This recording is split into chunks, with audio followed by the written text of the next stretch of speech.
Good afternoon, everyone. My name is Navina, and it's my pleasure to welcome you all to this roundtable on advancing innovation in green technologies and the circular economy in Malaysia, which is being held as part of the iGEM 2021.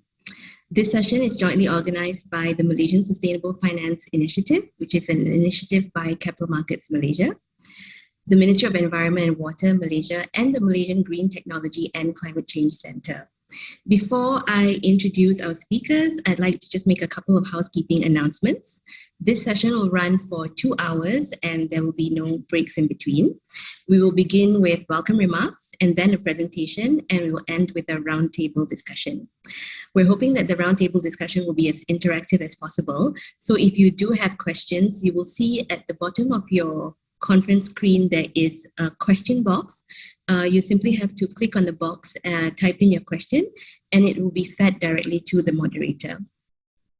So first off, ladies and gentlemen, it is my absolute pleasure to invite Dr. Nagulendran, who is the Deputy Secretary General of the Ministry of Environment and Water Malaysia, to deliver his welcome remarks. Dr. Nagu, the floor is yours. Right. Thank you very much, Navina. Yang berusaha Puan Zalina Syamsuddin, Capital Markets Malaysia, yang berbahagia Datuk-Datuk, Tuan-Tuan dan Puan-Puan. Ladies and gentlemen, good afternoon and thank you for taking your time off and for being here at iGEM 2021, more specifically in our roundtable webinar. Navina said it's going to be a very interesting webinar. We will try, together with the panelists today, to make it as interesting and exciting as possible, advancing innovation in green technologies and circular economy in Malaysia. The topic that we are going to discuss this afternoon, I think, is very timely. As I see, we have experienced panelists to help us navigate through this very important topic. And as we wait through this pandemic, as we were chatting pre-conference, it has caused serious implications to many of us, to the community around us, to the general public. And I think we need to now collectively find ways to live in harmony with the environment, with nature. But in the urgent need in coping with this pandemic, we also need the urgency to address the many environmental challenges that we are jointly facing. To name a few: climate change, biodiversity loss, acidification, and of course, mismanaged plastics in the environment. As we know, we are hearing our colleagues in the US and northern part of America having heard heat wave, and in some parts of China and Germany, floods. And these things happen in a frequency of once in every 1,000 years. But scientists are telling us if our trajectory of greenhouse emission continues the way we are now, this could happen every 5 to 10 years, recurring every 5 to 10 years. Hence, it's obvious that the world needs to stick and act to the obligations and pledges made at the Paris Summit and the Paris Agreement. We know that decarbonization of energy sector alone is not enough to tackle climate change, for example. We need a transformation in the economy sector. We need to change our economy from a linear model to a more circular model for better efficiency and impact to the planet as well as our general well-being. According to a publication by the Ellen MacArthur Foundation, who has been working a lot on plastics, they claim that 45% of greenhouse gas needed for net zero can be reduced through circular economy. So the topic that we are discussing today is very, very important, especially for emerging developing countries like us. Hence, for Malaysia, I know my colleagues in the Ministry of Housing and Local Government together with Economic Planning Unit have started working on a project for a circular economy policy interventions at different levels. As for us at the Ministry of Environment and Water, we have had recently stakeholder discussion on a circular economy roadmap, very specifically looking at plastics. And we hope to launch it at this iGEM in October once it goes through the cabinet process. We need to take a whole-of-nation approach towards moving to a more circular economy. And we are fast reaching tipping points in many of it, from biodiversity loss to climate change and many others. But I think we can change the trajectory if we move to a more circular economy. And let's discuss together with the other panelists to see how we can do it in a more national setting. Back to you, Marina. Thank you very much. Thank you very much for that, Dr. Nagu. Next up, ladies and gentlemen, it's my pleasure to welcome Arina. Arina Kok is partner for climate change and sustainability at EY Malaysia, and she will be delivering a presentation on a snapshot of Malaysia's green and circular economy. Arina, the floor is yours.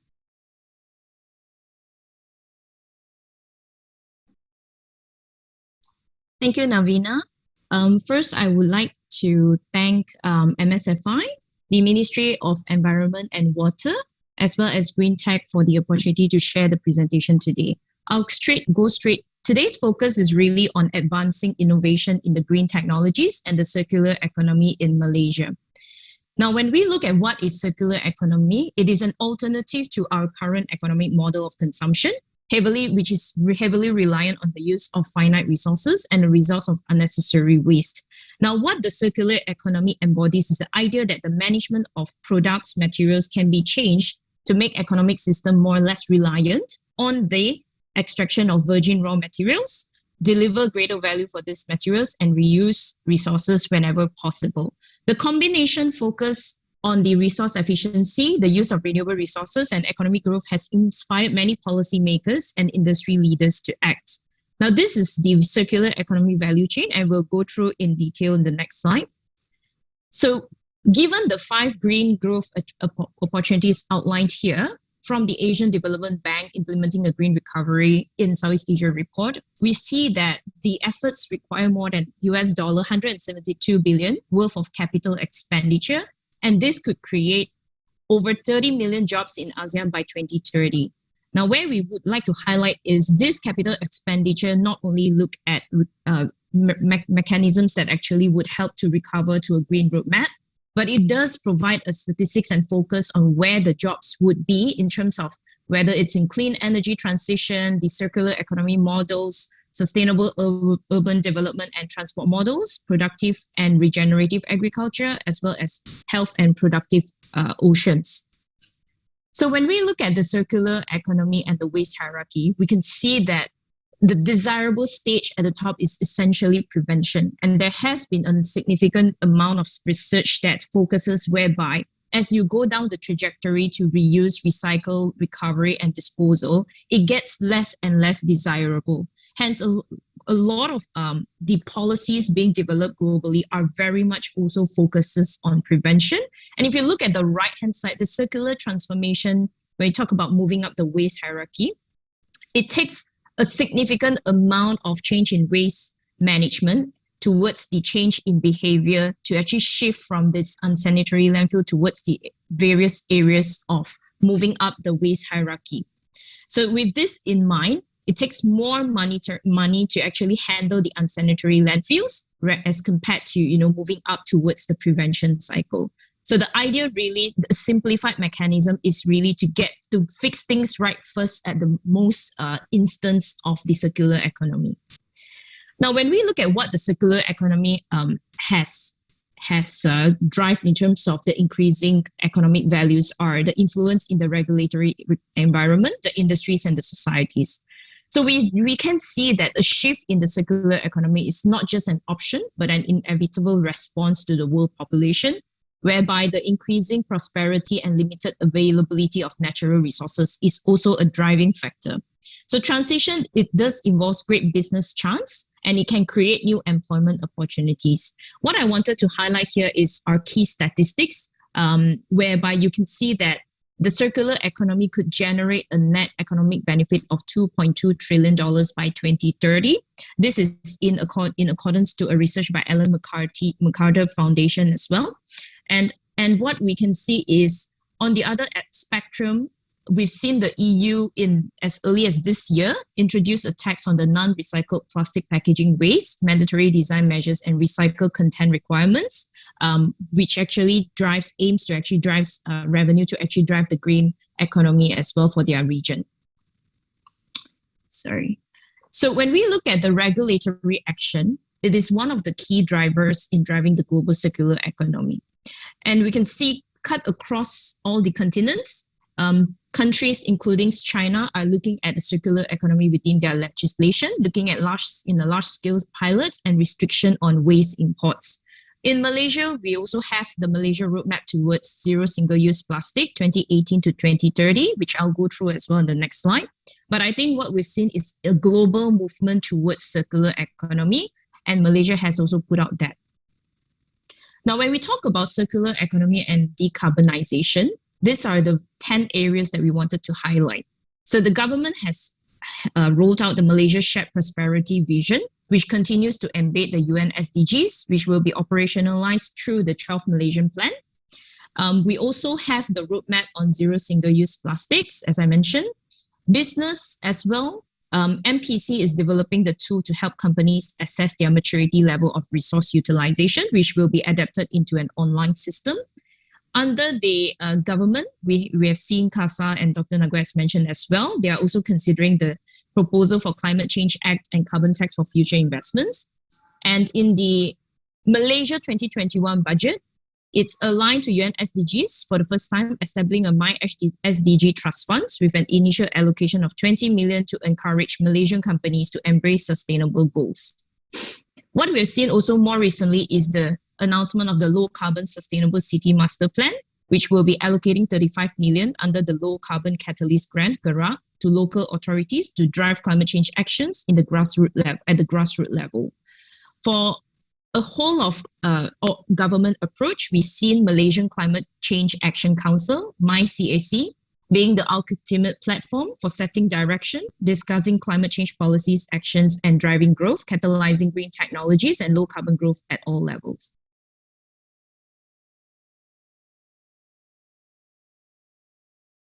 Circular economy in Malaysia. Given that Malaysia has also pledged to cut its greenhouse gas emissions by 45% by intensity by 2030, as well as have 20% clean energy generation by 2025, excluding large hydro. These are the various focus areas in terms of the opportunities, focusing on renewable energies, energy efficiency in the green energy sector. Waste, we have the Waste Eco Park, integrate waste management, circular economy, recycling. We also have green building and electric vehicles. So this on the right-hand side is the government incentives, GTI, the Green Investment Tax Allowance, Green Income Tax Exemption, Green Income Tax Exemption, GITE solar leasing.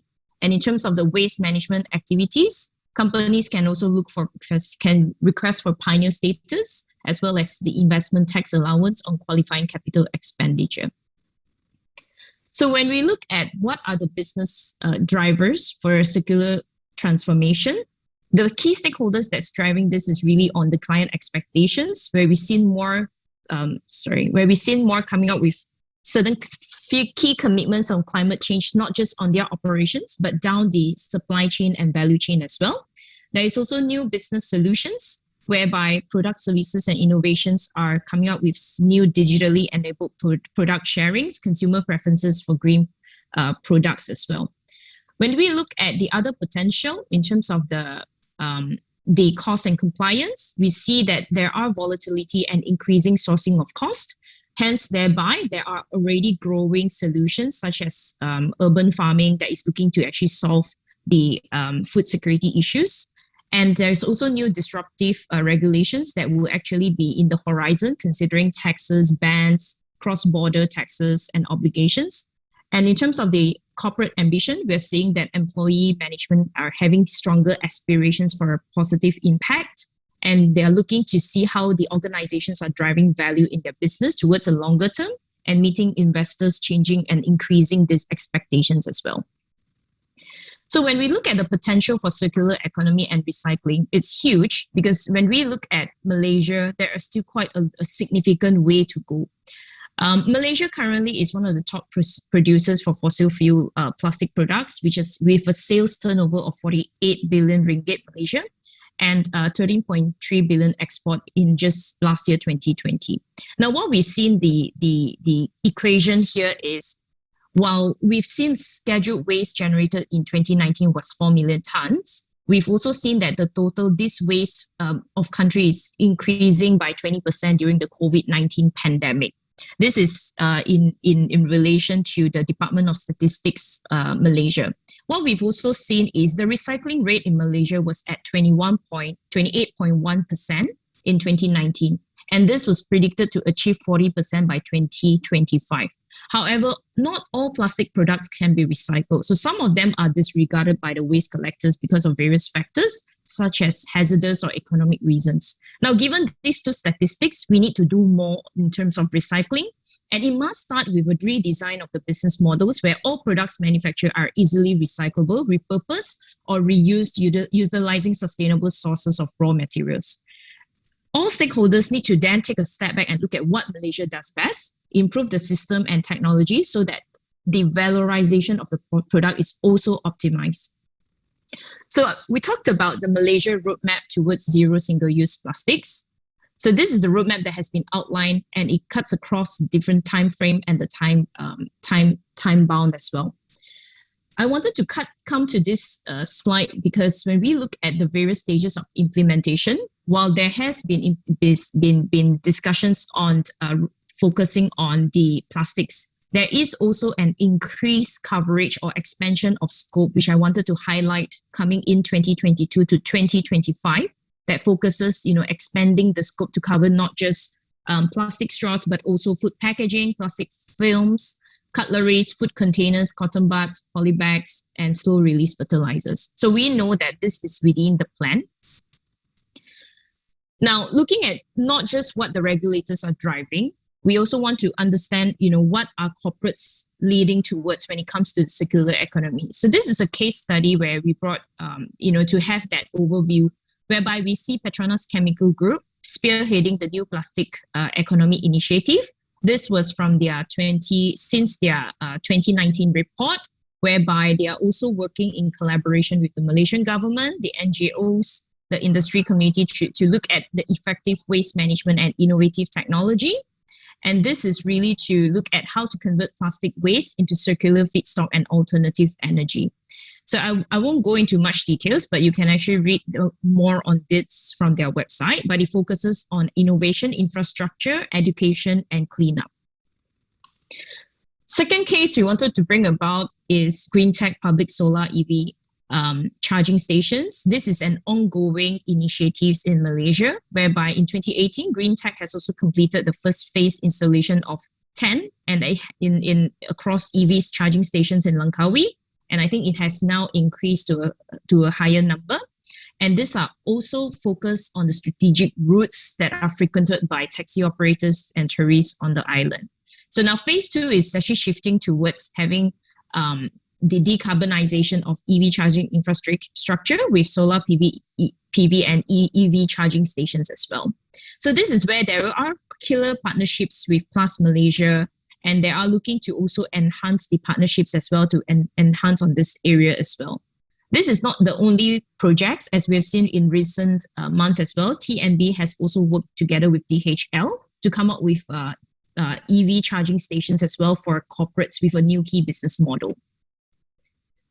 Now, when we look at the SEA circular project, Penang Green Council under the Ministry of Environment and Water also have collaborated with the UNEP and the coordinating body of the Seas of East Asia to implement a regional project called Reducing Marine Litter by addressing the management of the plastic value chain in Southeast Asia. So this is supported by the government of Sweden as well via the Swedish International Development Cooperation Agency. And what we can see is the focus of the aim is to reduce the adverse impact of plastic pollution on the marine environment by transforming plastic management and preventing waste leakage. So what's worth to highlight is it takes quite a significant amount of effort, and hence collaborative partners and strategic partnerships are key in actually driving the impact. And to a certain extent, the objective is also, the output is actually outlined in 4, but I think where I wanted to highlight is it does provide and strengthen the evidence base for informed decision making to address marine litter by building national capacities to monitor the plastic material flows and assess waste leakage hotspots in line with the global best practices. So now, when we look at what are others doing globally, we wanted to bring a case from Circular Capital, who is actually dedicated to finance innovation, companies and infrastructure that prevent ocean plastics and advance their circular economy. Now, what they have done for this PE at the growth stage is they have actually invested in Lucro Plasticycle, a homegrown Indian manufacturing company specializing in recycling difficult to manage flexible plastics for its own production and sale as high quality commodities to other facilities across the country. Now, why this case is important is because the case is really having them to be involved in every step of the process. Lucro is able to create a circular economy for plastic by making the recycling and manufacturing of plastics more efficient and high quality.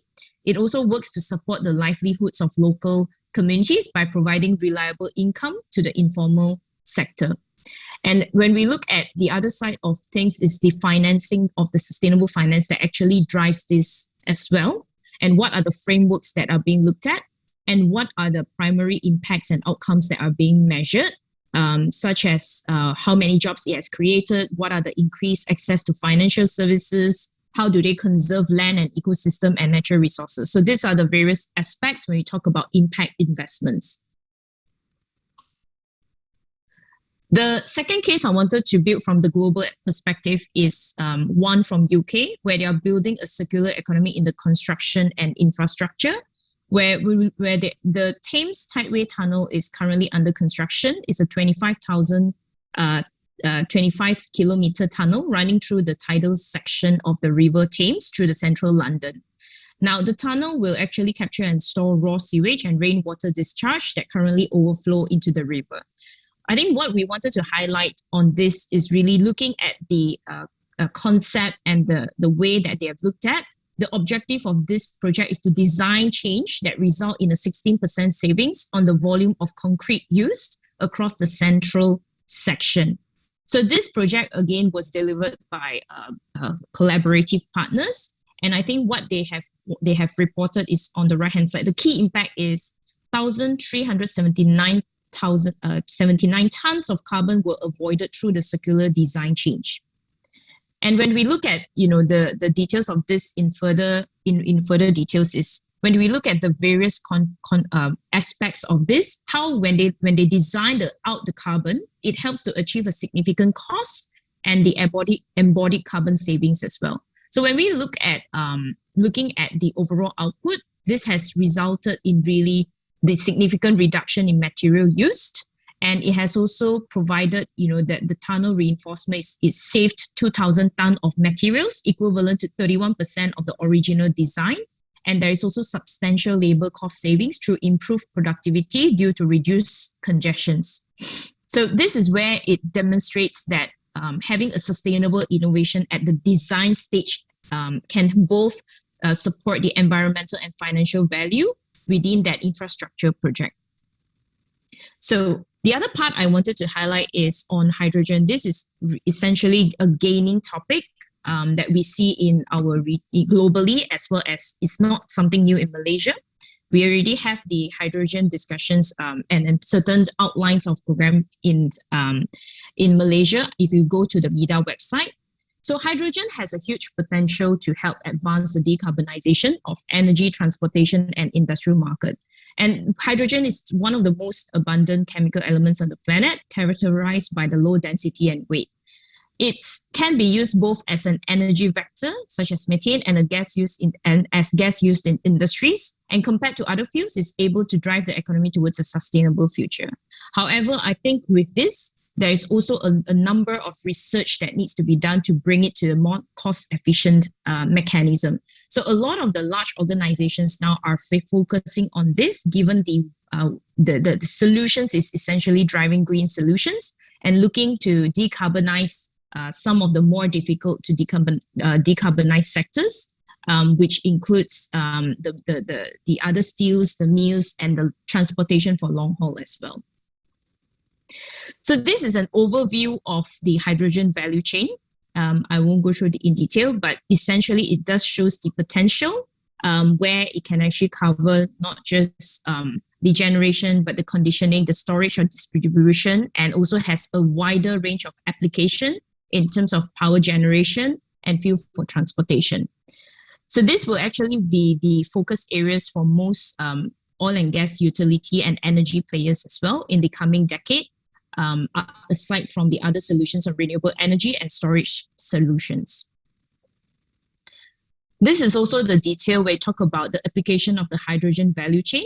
It does look at the further deep dive into the aspects of electrolysis process, the other areas of storage, as I mentioned, and the other technologies in terms of transportation as well, how it would actually support the transportation sector to actually decarbonize.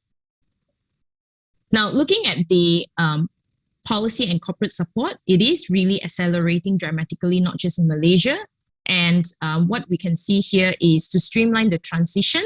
A lot of organizations in 2020, we've seen that countries that represent 17.5% of global GDP have launched hydrogen strategies or targets. These are the three continents and three countries that we want to highlight that actually have a clearer directive on their roadmap, which is Europe, Germany, and US, whereby they have also outlined the amount of budget, the dedicated governance and funding structures, as well as for US, they have come up with a 4-phase on how they are organizing their roadmap on hydrogen strategy up until 2023, 2026, and as well as 2030. So now when we look at the collective opportunities and action towards advancing green growth and the circular economy, we've also wanted to highlight my last slide, the collective opportunities of where it can actually drive collaboration and where the focus areas are. So when we look at the government and policymakers, we've talked about the various policies that has been rolled out. Where the focus areas would be is to increase on the R&D on alternatives, having increased communication and platforms to actually discuss the potentials, educate the public awareness. Whereas for financial institutions is really to drive and facilitate financing into the green economy, drive the early stage and growth stage investing, provide lending to finance the circular economy. NGOs can actually support to actually provide a system level solutions and provide the expertise and on sustainable resource use as well. For the corporates and private sector, they can actually look to also drive business solutions that actually addresses the low carbon sector, as well as looking at the resource utilization at the most early design stage. So what we know is a green recovery is critical for us as a nation to reduce the risk of future pandemics, mitigate and adapt to the impact of climate change, create jobs, increase competitiveness within the region or globally, and meet the sustainable development goals. Implementing a green recovery will essentially require mainstreaming environmental resilience in policy making, undertaking policy interventions in the green opportunities, and identifying sources of finance for green growth. Now, according to the research by Ellen as well, the circular economy financing market is really taking off. And the past 18 months have seen a steep increase in the creation of debt and equity instruments related to the circular economy. The total amount of assets managed through public equity funds increased 6-fold since the beginning of 2020 from $0.3 billion to over $2 billion. Now, with billions of people still excluded from the access to decent work, opportunities, and goods and services, a special breed of innovators called impact or social entrepreneurs are coming up with better answers to the global problems and driving progress. While many of these companies are involved in the circular economy, they are niche businesses. Investors community can also play a key role in helping this to scale effective solutions. So with that, moving to a circular economy, it will not just reduce reliance on virgin raw materials and reduce waste in landfills. It will also reduce dependency on imports, lead to cost savings of raw materials, drive job creations in remanufacturing, and to fully transition into and realize the potential of circular economy, there must be a commitment and sustained efforts by everyone and all the stakeholders. Now with that, thank you, Navina, and I'll pass back the floor. Thank you so much for that, Arina. That was a really comprehensive presentation. We do have a question from the audience, from someone in the asset management sector for Arina. His question is polyethylene P plastic and PET plastic different? According to a response, the problem lies in the waste management where not all of P plastics are circled back to the recycling processes. By nature, P plastic are highly recyclable. Arina, do you have a comment to that? I think there are still quite a number of research, but I think it still falls under the realms of the plastics. So it comes back to the usage and what are the elements of the P plastics. So different jurisdictions have different sort of the way they look at the categorization. And I think this is where a lot of the specialists in the plastic sector and the innovation sector can then help to also better define what are those that can be recycled or reused, or it will end up to go to the landfill. So it comes back to the purpose and the fit for use if it's supposed to go back to the quality of recycle. Okay, great. Thank you for that, Arina. So for those of you who would like to access Arina's presentation slides, they will be made available on the Malaysian Sustainable Finance Initiative platform after the event. But next up, I am very, very pleased to welcome our panelist and moderator,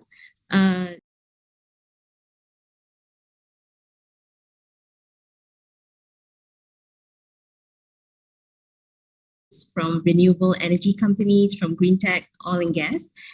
We also have public sector representation as well as stakeholder groups. And so I'd like to now introduce your moderator for this session.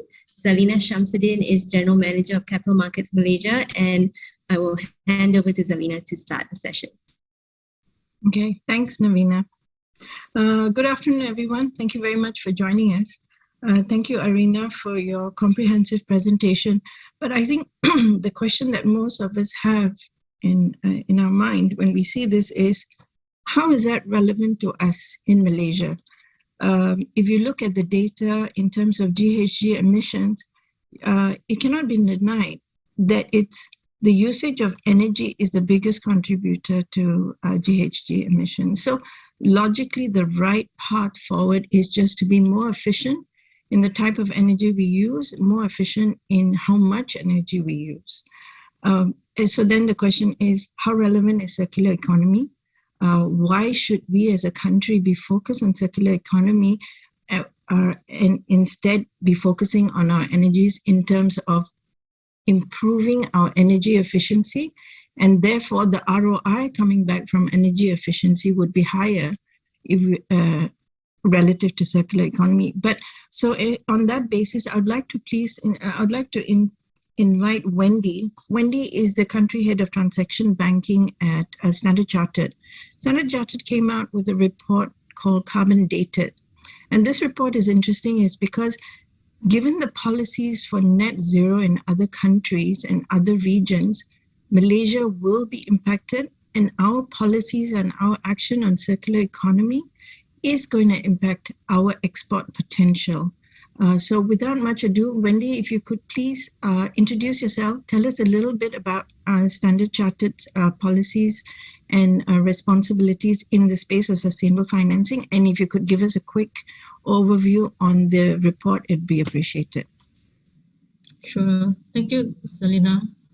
Thanks, everyone. Good afternoon, and I'm very happy to be a panel speaker today and to a very, very important topic that we want to discuss, right? So as Zalina mentioned earlier, yes, I'm from Standard Chartered Malaysia, Berhad. I'm the country head of transaction banking, and my career actually goes around transaction banking, relationship management for almost 20 years now. And now it's even more important with adding the sustainable element into the transactions, right? So Zalina mentioned earlier about a report that was recently launched by Standard Chartered Bank. That's called the Carbon Dated report. So I just wanted to maybe give a feel of how this report was put together and some of the sub findings that we established from the report. So basically, this is a report to really look at sustainability really look at the resilience in the supply chain, which bodes very well with our topic today on the circular economy, right?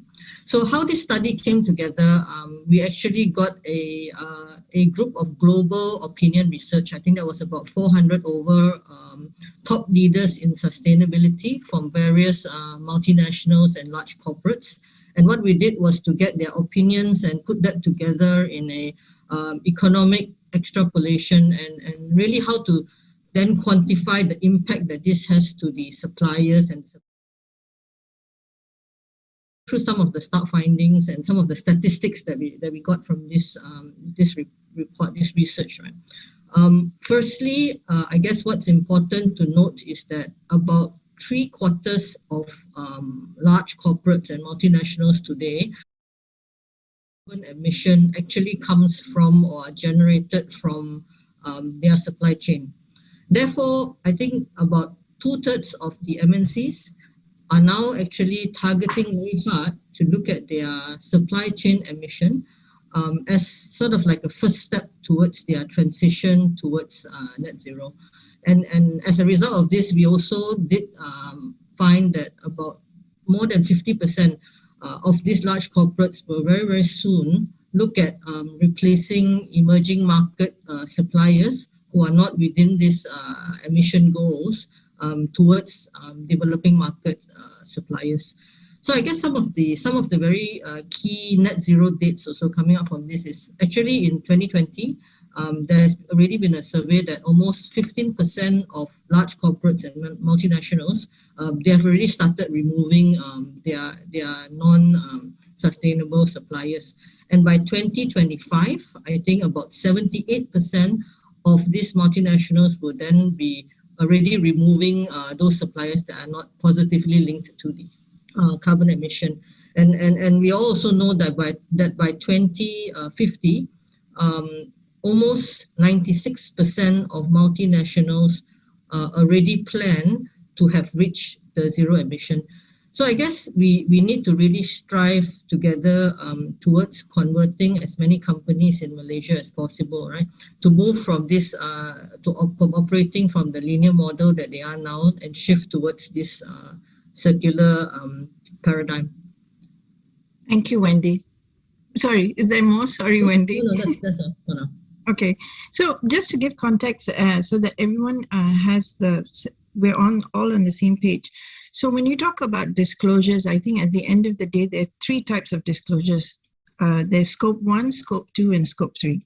Scope 1 is the kind of GHG emissions you produce as a company. Scope 2 is the kind of emissions that you produce from your production cycle. And scope 3 is the emissions that your value chain, your suppliers, your vendors contribute in terms of GHG. So historically or to date, we've all been focusing on scope 1 and scope 2, how much each company produces in terms of carbon emissions. And that is how, regulations or other organizations view their partners or their supply chain in terms of how sustainable are you as a corporate. So now, because of regulations and for the push towards net zero, it's now trickling down to what is your value, what is your supply chain producing and contributing to GHG. So this is really critical. I think historically we've focused on the first layer of companies in terms of their contribution to GHG. And now we're starting to see that the whole value chain is important. And how this is important for us in Malaysia is the value chain here, we're talking about the SME community. So, a lot of focus has been on getting the big boys to be more energy efficient. But I think as a country, we need to start seeing that it's everyone's responsibility to be energy efficient because it affects different segments of the economy, all segments of the economy. So it's not just the oil and gas industry, it's just not the E&E industry, but everyone has a role to play.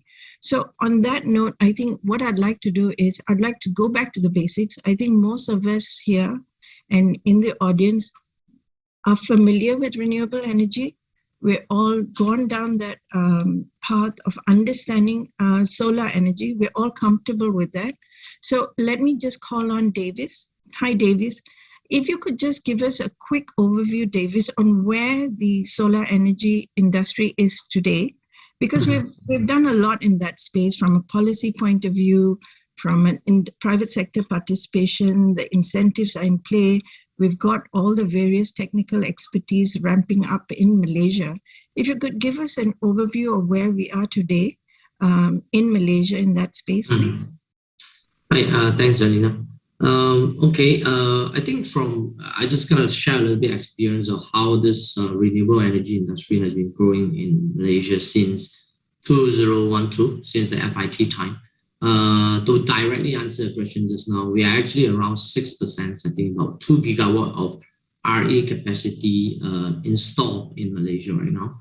So which we're actually heading to, that excluding about large hydro, because our statistic number recently changed because from 20% of excluding large hydro to 31% of including large hydro, which large hydro has the Malaysia total capacity is about 18 gigawatt capacity.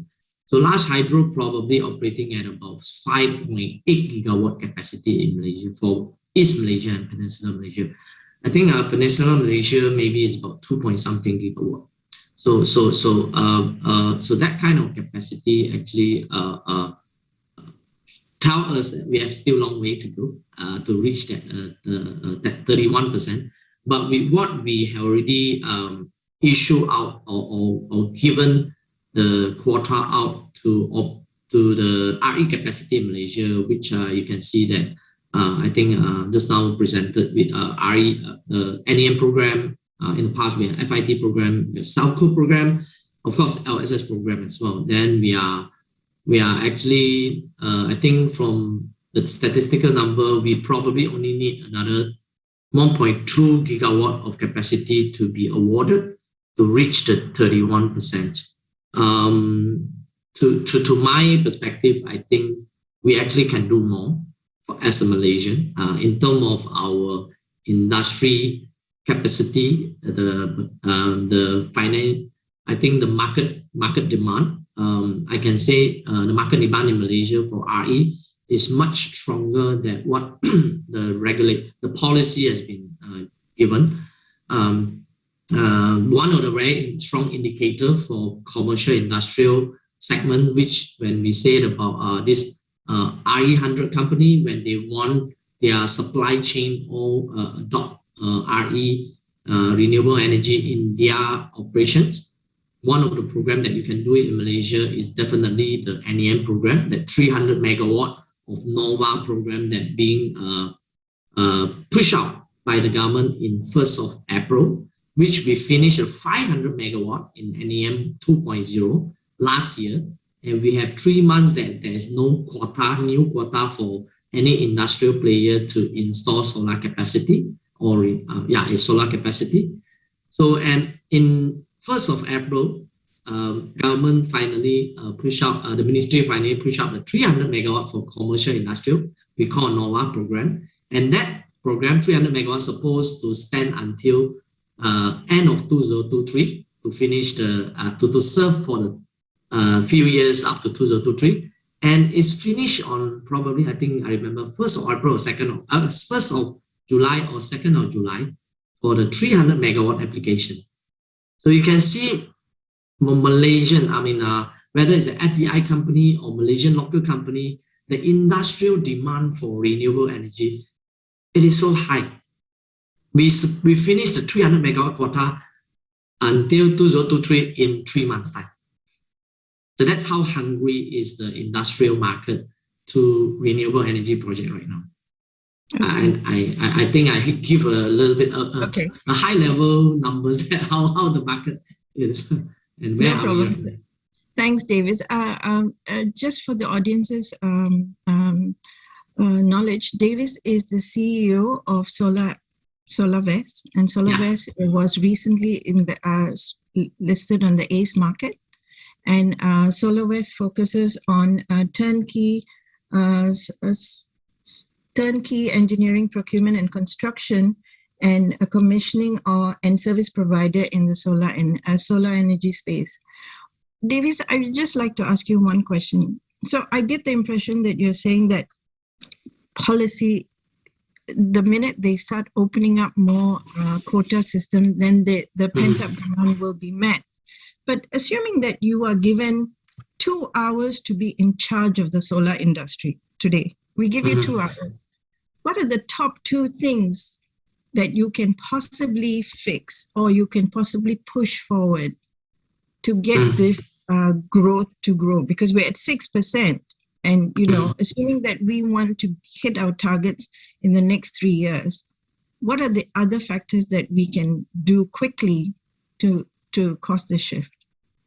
Okay, that's very good questions. I think with what we're having right now, they are good policy. Of course, I'm not saying like our Ministry of Government not doing a good policy. The LSS program is good, the NM program is good, but it's just not. It can be better.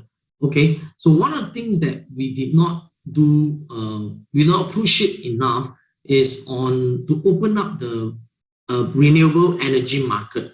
In fact, what we do in NEM orders to solve the self-consumptions, and we call it distributed energy behind the meter program. It is good, but it's too small. And government always say that, okay, we can't subsidize too much and all this, that we agree to that. But with the LCOE that solar energy able to do now, we actually don't need the government to subsidize for the program. So you just need to liberalize the program, that let the market to decide what price they want to pay.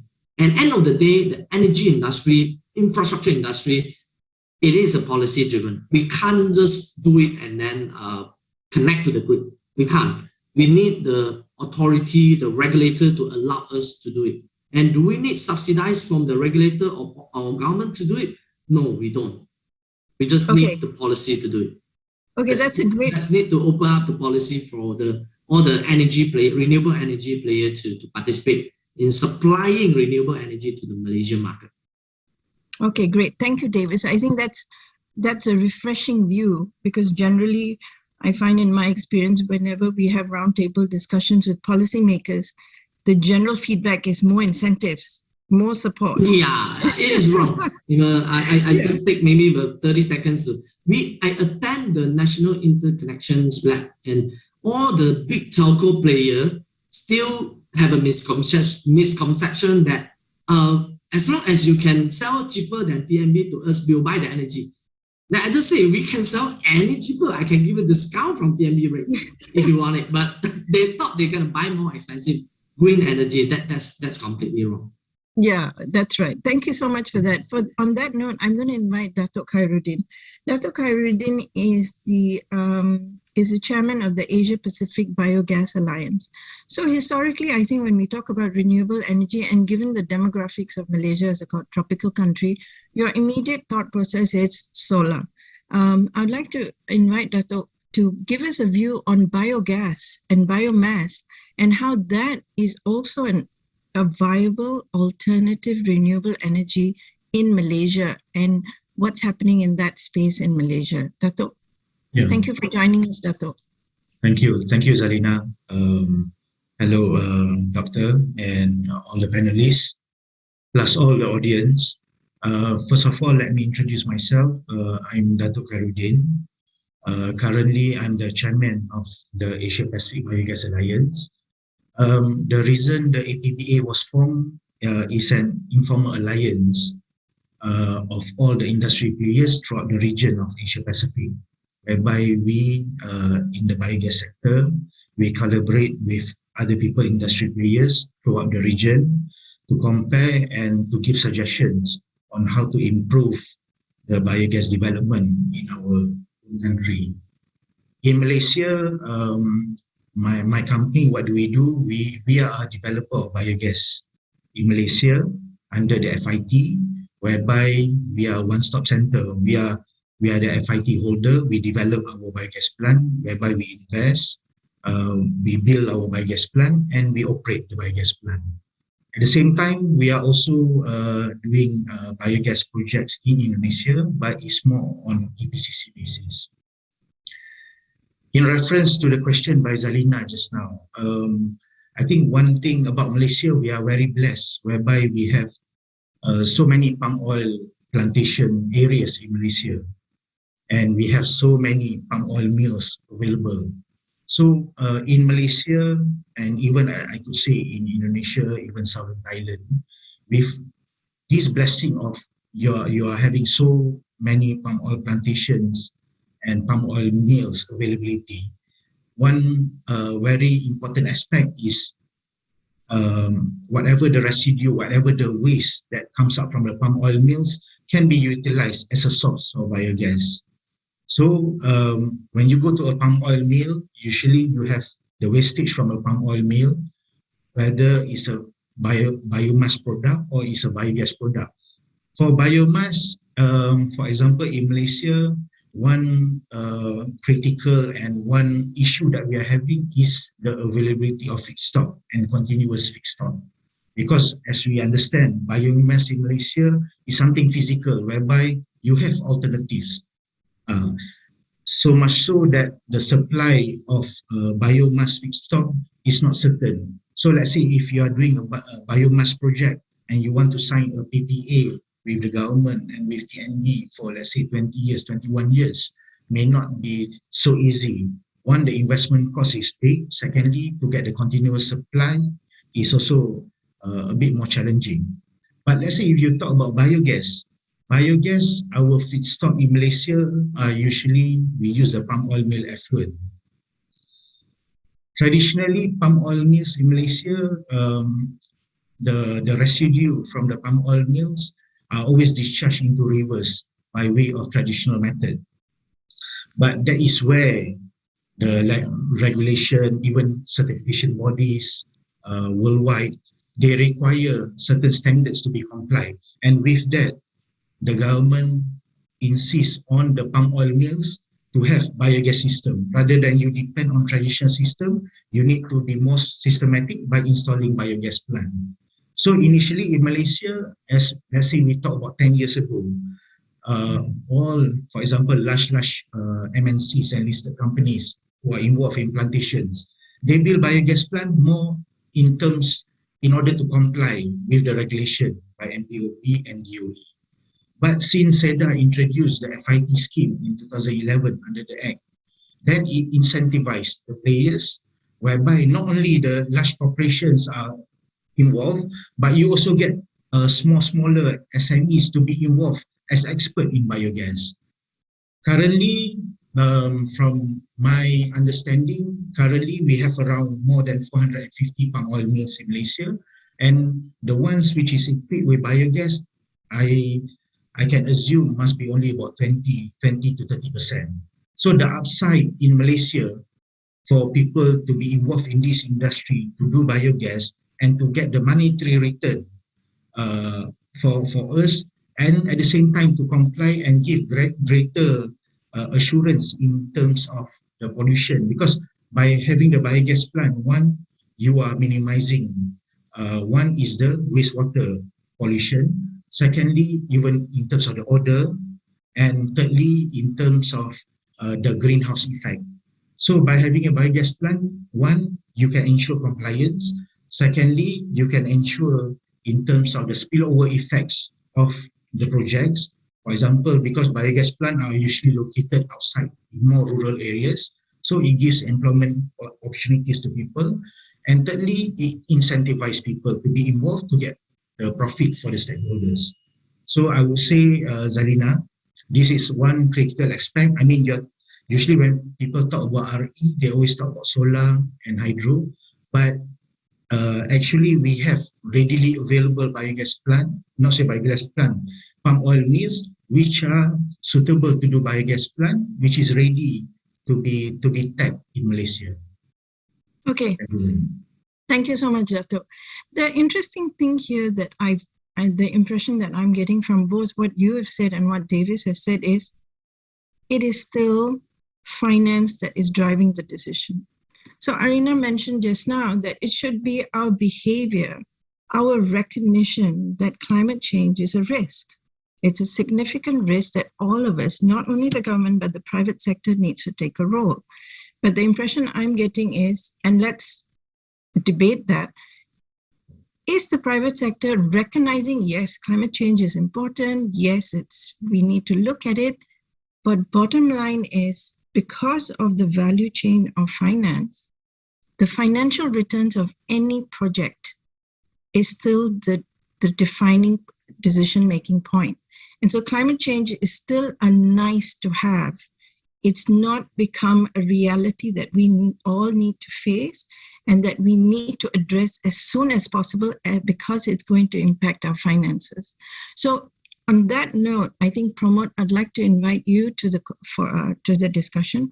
Pramod is the CEO of RAM Sustainability and the Deputy CEO of RAM Ratings. Pramod has done significant amount of work on this. So Pramod, how I would like you to answer this is, assuming we put our finance hat on, the reality of stranded assets. Okay, I think the audience, I'd like you to sort of explain to the audience is in the sense that stranded assets is a reality. It's not a long-term reality, but it's a medium-term reality that's going to come in place because of policies in other countries, the call for net zero, the change in technologies. All of us, the financial sector and the private sector players across all segments of the economy, are going to be facing the risk of stranded assets. Could you give us your view from a rating point of view or your sustainability point of view, please? Okay, thanks, Alina. I've been listening to all the other panelists, and one important area actually is pricing. Essentially, we're all talking about this risk, climate change, stranded assets, all the areas that we generally lumped together previously as qualitative risk, but essentially it has to go into pricing. If you are giving out a loan or you are funding something, if that risk is there, it must be covered in pricing. But at the same time, it also has to be looked at from the perspective of if you are in a polluting sector and you have a risk of your assets being stranded, or those risks are attributable to your industry, then the financiers or the investors need to take that into account. And I'll go slightly outside that question now. I think what makes a big difference to the financiers in understanding or taking this risk seriously would be policy direction, and even from the perspective of tax. So if the financiers get a feel that the government is going to tax certain sectors and support certain sectors with maybe lower tax rates, then that's a very strong signal. And we've been talking about change, it's not happening fast enough, all these things. You need something that pushes people to move a particular direction. It's not just people know it's the right thing to do to go green, but they will move when it's cheaper to do it. They will move if it's more expensive to stay and do what they've always been doing. So I will always go back to this point on pricing. It has to blend into the cost of financing.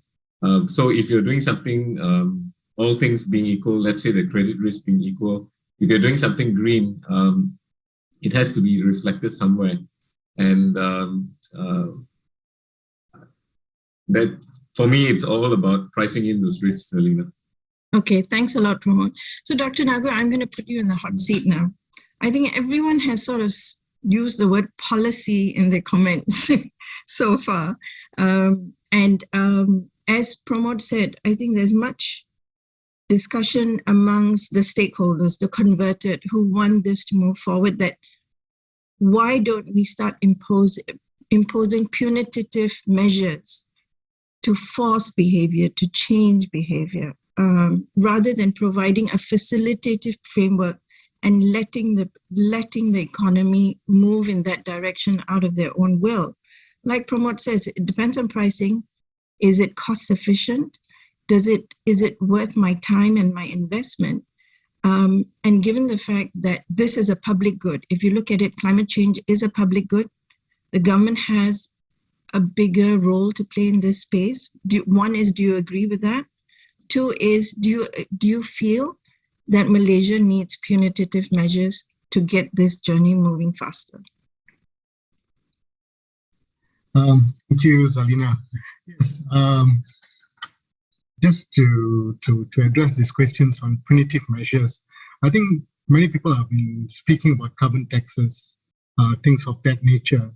So we are in initial phase of discussions with the Ministry of Finance on looking at carbon tax and also ETS systems moving forward. But what we are doing now is we're coming up with a carbon market, a voluntary carbon market, which I think recently we had some stakeholder engagements, and I think some of you were also there. And from there, we hope to move towards a kind of cap and trade system. Because you see, as you correctly put it, Zalina, I mean, many countries in the West are now coming with border tax adjustments, and the study by Standard Chartered, which we had an opportunity to deep dive a bit further. So it's inevitable that slowly we will be funneled towards coming up with, I wouldn't say the word punitive maybe is a bit too heavy and it may scare the industry. I'll say some strong facilitative, some strong nudging by finance mechanisms to get the industry to move towards a more carbon friendly and a green pathway. But I think what's also really important is we are trying to derive experience from other sectors. So for example, the plastic sector, which I'm quite familiar with, the user pay principle has been quite successful in many countries. I think many countries inspired this whole user pay 20 cents per bag from the island plastic tax, which they managed to see a 97% reduction. And our colleagues up north in Penang have been very successful.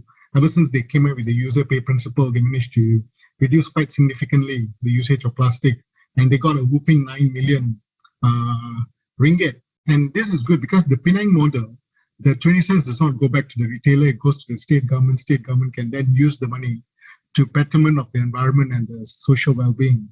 So we have got a paper recently adopted by the government, and we are mainstreaming it to all state governments to follow a similar process. In fact, this morning we were with the state government of Kedah, talking to them on charging this 20 cents or more and channeling it to a fund which can be used to make the environment better.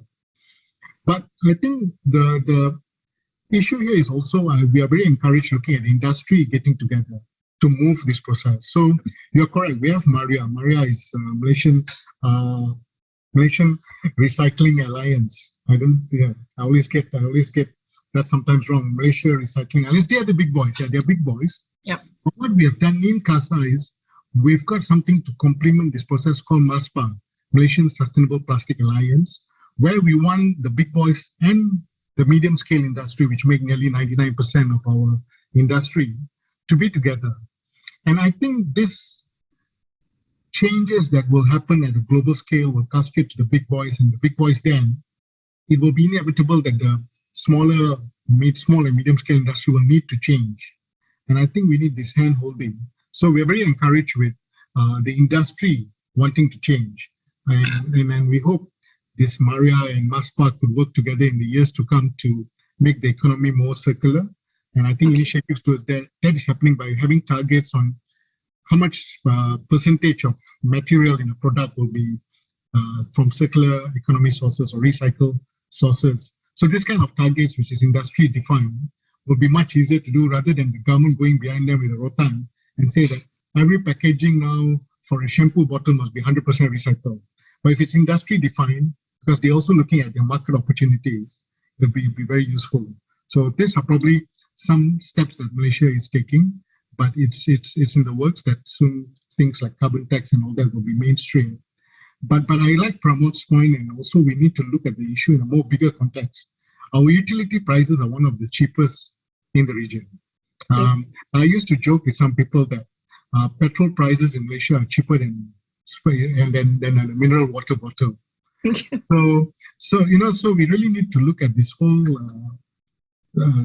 ecosystem very carefully and introduce the kind of incentives or disincentives in the right time. So I'll stop there for now and maybe take on more questions later on. Thank you. Okay, thank you so much, Dr. Nagu.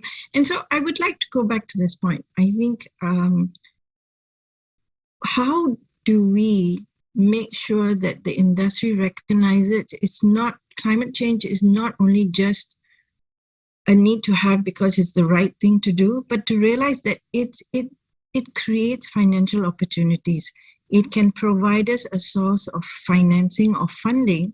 It can help us generate revenue like the Penang government did, or it can create jobs. It can make you more cost efficient and more efficient in your I'm just going to say cost efficient again. Going to make you more cost efficient in the way you run your production cycles and stuff like that. On that point, I would like to invite Aaron. Aaron, could you please tell us a little bit about what iHandal does and how beyond solar and beyond biogas, there are other ways that companies can become more cost efficient in terms of their energy emissions? Sure, Zalina. So when people talk about sustainability or green tech in general, I think almost everyone forgets energy efficiency. I think whenever we introduce ourselves green tech, they immediately jump to solar, right? Which is the primary focus right now, right? From a policy point of view and from a market point of view. So even with the falling costs of renewables and batteries now, which I mean is working well with government incentives to spearhead, emissions reduction in both energy generation and transport, cutting back emissions in buildings and industries in general remain without much significant progress, right, globally. What that means is all this clean energy that we're focused on generating is potentially, should not just potentially, but it's actually just being wasted by customers, some literally down the drain, right, as we've seen in the industries that we support, which can really easily be addressed through technology that helps customers or consumers consume that energy smarter and more effectively. The IEA, so the International Energy Agency, right, just since we are looking at global authorities in this space, has already concluded that without energy efficiency gains, electricity demand growth would make it much harder for renewables to displace fossil fuel models. A lot of models for emissions reduction forget about the increase in demand when they plot emissions reduction, right? And they forget that as you're increasing demand in tandem with adding renewable energy, if you forget the growth portion, it doesn't mean that your emissions are reducing. So what iHandle actually does is we enable our clients to recycle, just like when people are recycling waste from their processes, we raise something that's abstract that you can't see, which is wasted thermal energy, right?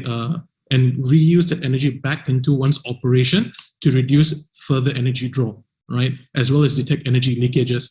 So what that means is we help the clients to get bottom line savings at the end of the day, and that savings helps them to invest in other areas of the businesses, which is really important in a pandemic like this, right? Where fixed costs like energy is a key focus for businesses, and also help them, most importantly, a lot of people don't realize that there's productivity gains as well that they could not have gained just because of the prohibitive cost of cooling or heating, right? And we've actually helped customers, cut back on employee turnover, hardship allowances by actually cooling down a factory floor from 40 to 28 without using any energy, right? And actually improving yield, right? So these are just some of the examples that energy efficiency can actually help the industry as well. So Aaron, in terms of your clients, would it be fair to say that it's a mix of both large corporates, MNCs, medium-sized corporates? Do you also have clients in the smaller size, the SMEs? Yeah, so we have clients that range from, I think, the largest glove producers, right, globally, as well as food manufacturers. So we have that end of the scale. We also work with commercial buildings, so a lot of regional hospitality and healthcare brands, right, across Southeast Asia as well as Europe and the US that use us. And since the pandemic, we've actually gone into even retail and homes, which is something we're launching to actually help clients. So we want to make sure it's an end-to-end. We're actually helping out everyone that needs assistance right now in this space. Okay, thanks a lot, Aaron. So on that note, I'm mindful, Charlotte and Faroz, I will get to you soon very quickly. I'd like to raise a question to Bikesh. So Bikesh, we've heard about policies, we've heard about what should be done, what could be done, what is being done.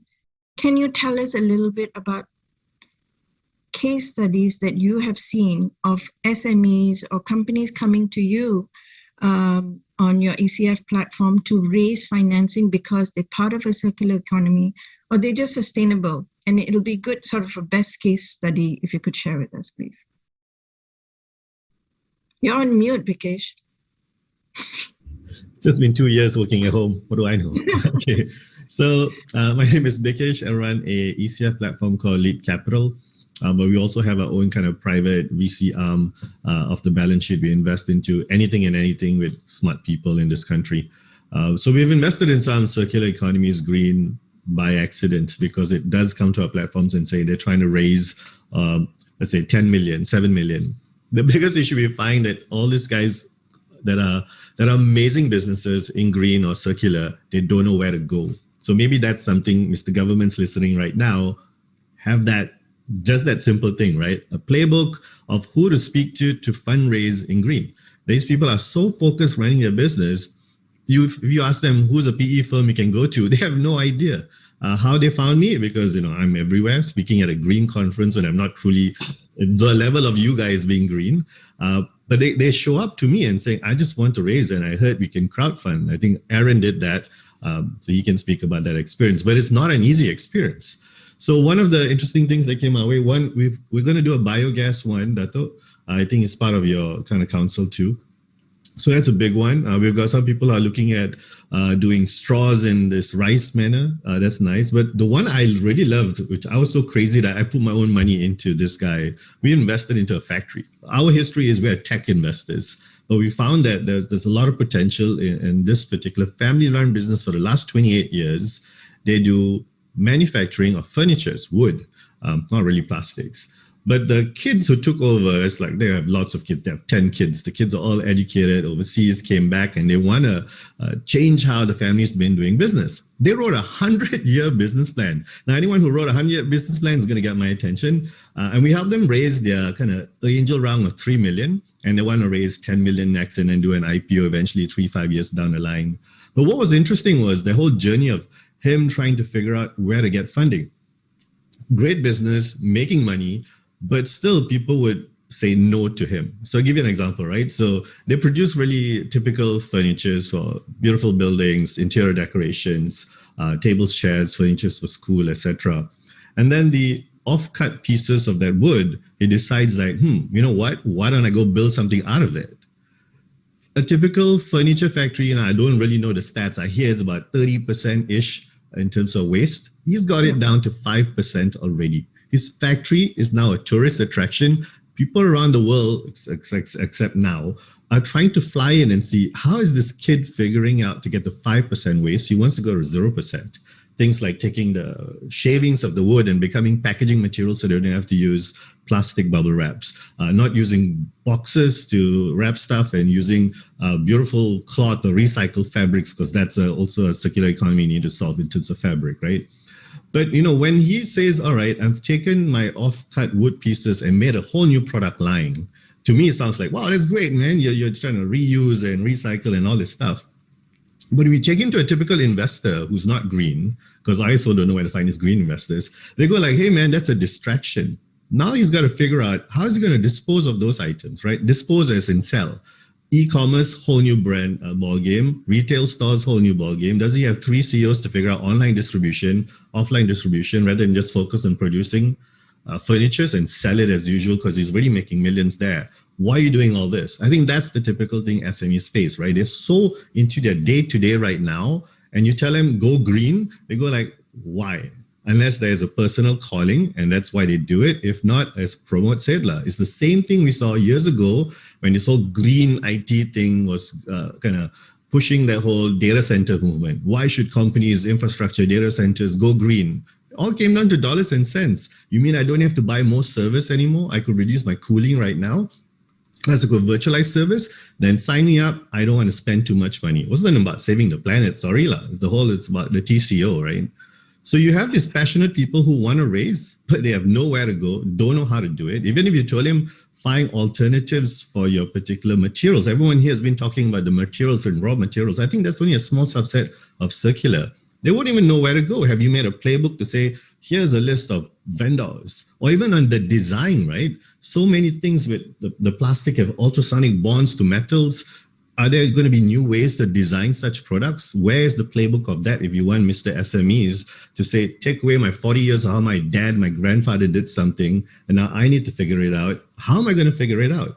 So that's the brick wall when they come to us and say, beautiful stories, beautiful businesses, the kids want to take over and do something different. But the brick wall is, who do I go to write me my first check? Yeah. Okay. Thanks, because I met this family as well. And I found it very interesting that his main strategy, competitive advantage, the reason why he wanted to become sustainable was because he wanted to export. So he felt there was a growing demand abroad for sustainable furniture, and he wanted to be one of the key players to go abroad. So I think that comes to the bottom line is climate change is not a fad. I think the reality is it is not a trend. It's not a fad. It's a reality. The demand is going to become more and more specialist. People will want sustainable goods. If you're not sustainable, if you're not efficient in terms of your emissions, that is going to work against you as an organization. So from a demand point of view, that's going to affect you. From your assets point of view, as you see the shift in demand, shift in technology, you are going to end up with stranded assets. You're going to lose your competitive advantage to other countries that can do it cheaper, that are more nimble, who are willing to find, to invest in the innovation, to invest in the technology, to upskill their staff so that they can do that shift to meet the change in demand. On that note, can I invite Farouz? Farouz is the Executive Director of UN Global Compact Malaysia. Farouz, could you share with us, right, from your perspective, how the experiences in other countries and how Malaysia needs to actually, we have to actively put in place a mind shift. We have to see that it's no longer a nice to have, it's a reality, it's knocking on our doors, and we need to adapt. We need to either engage actively before it hits us too late. Thank you, Zalina. I was hoping you'll call me last. I can just say I agree with everyone, but it's okay. I'm here representing the United Nations Global Compact Network Malaysia and Brunei, which is part of the UN Global Compact, which is the world's largest private sector sustainability movement with over 13,000 members. So we work with SMEs and corporates to accelerate the sustainability agenda. And I love the comments that's coming from the other speakers. Really pragmatic stuff. At the end of the day, we talk about innovation for green technology, circular economy.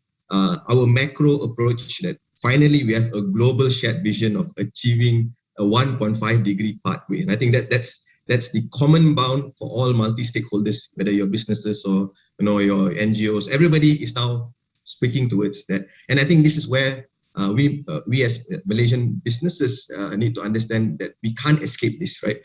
From a private sector plug in, it will be from sustainable trade perspective. As Wendy has pointed out, low carbon sourcing is going to be the demand coming forward in the short or mid-term approach. As Pramod has pointed out, it's a price issue. It's a competitive issues. And when we compare where we are today with many other global players, I think one of the challenges from the Malaysian perspective is that we are a bit too tunnel vision about sustainability. We've always treated it as an environment role, and that's a challenge. And I really like the way Bikesh has promoted it beyond that, right? Actually, it's talking about competitiveness, it's talking about resilience, and it's proven in a COVID world, companies that is invested in being sustainable actually outperform their peers. Why? Because they're actually more innovative, more agile, more cost efficient. That's really the output from this approaches. So I think Malaysian companies need to first to do one primary thing, and which was shared by Bikesh earlier. We've got to raise our sustainability ambition. I think that's the important bit. So the example shared by Bikesh was a clear example of how the next generation wants to raise their sustainability ambition.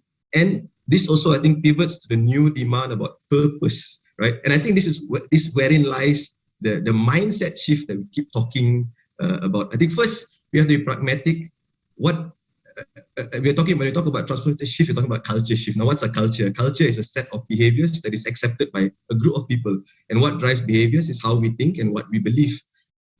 I'm of the opinion that at the end of the day, it's very hard for us to break down the structures that pricing and financing will influence our decision making. But I think that's also the opportunity for us right now is how do we flip the side that if you want financing, if you want access to this kind of opportunities, you've got to be more sustainable. I think that has to be put in place. And above and beyond just a playbook about where people can come and raise money, we've also engaged large multinationals in Malaysia who are looking for sustainable suppliers.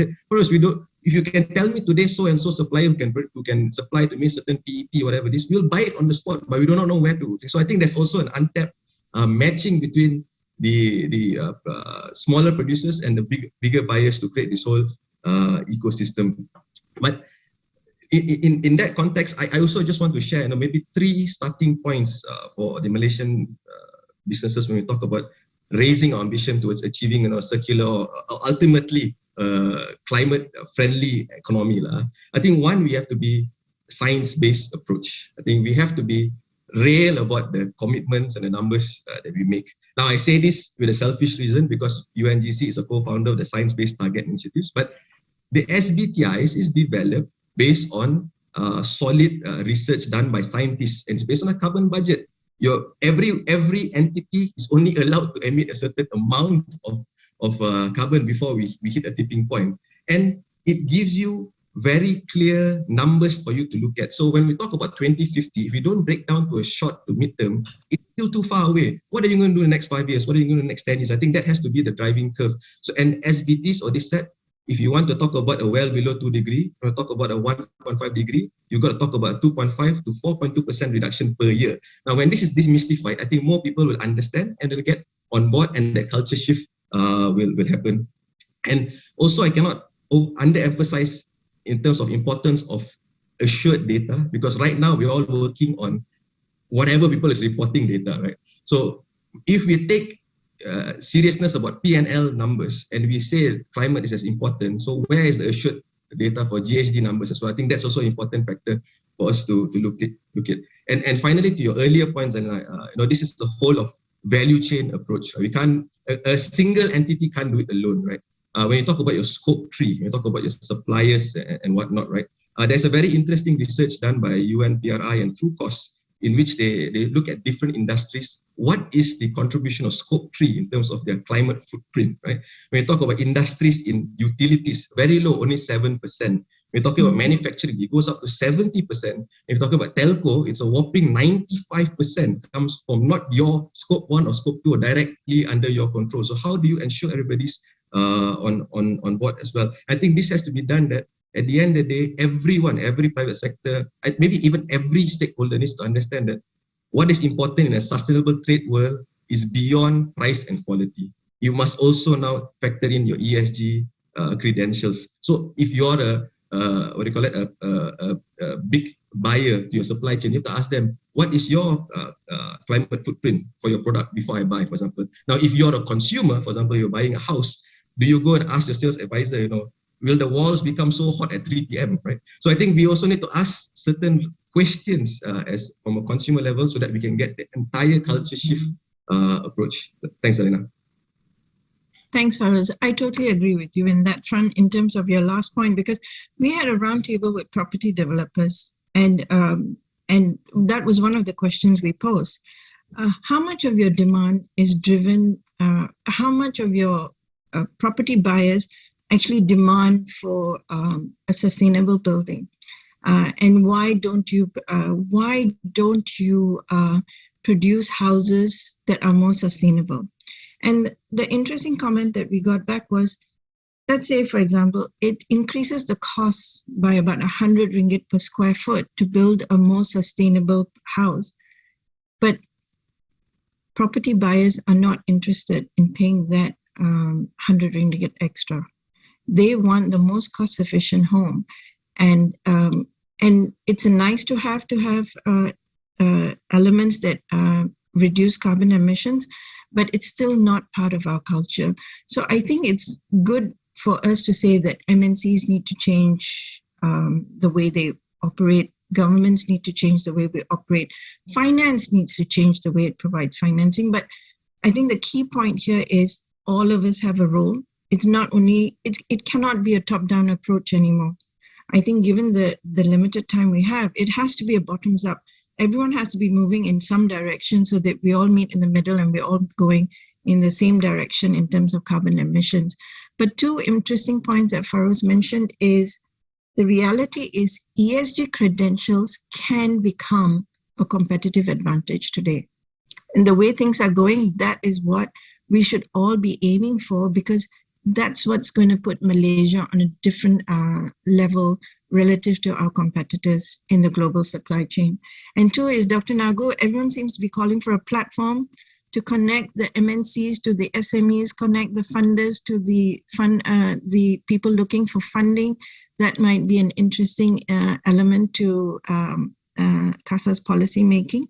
Now, what I'm going to do is I'm going to invite Charlotte and once to tell me a little bit about climate circular carbon.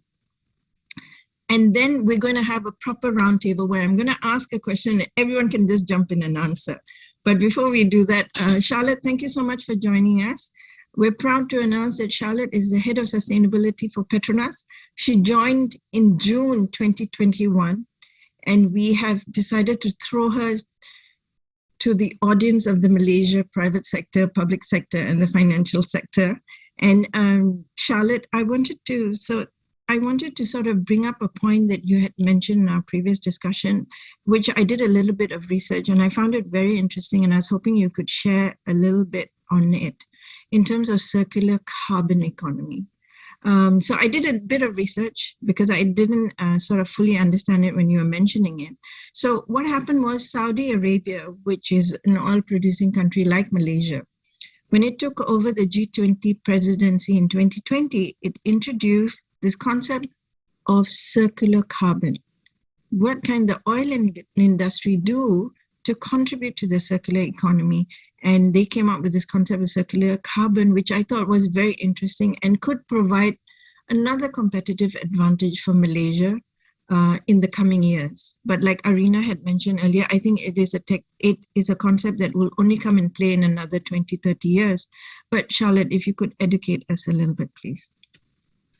Oh, definitely. I'll try to do that. And thank you for the warm welcome. If I may just digress a little bit about furniture. So I relocated from London very recently. And I don't know if you relocated, especially moving countries, is quite cumbersome.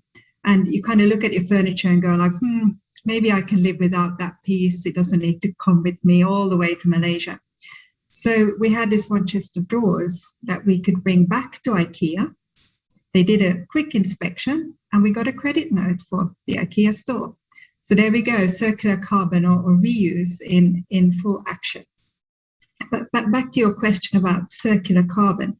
So maybe if I could talk a little bit about it in maybe the context of Petronas. So if you start with reducing. So first of all, of course, you want to avoid emitting greenhouse gases into the atmosphere. So that is the first action for all of us.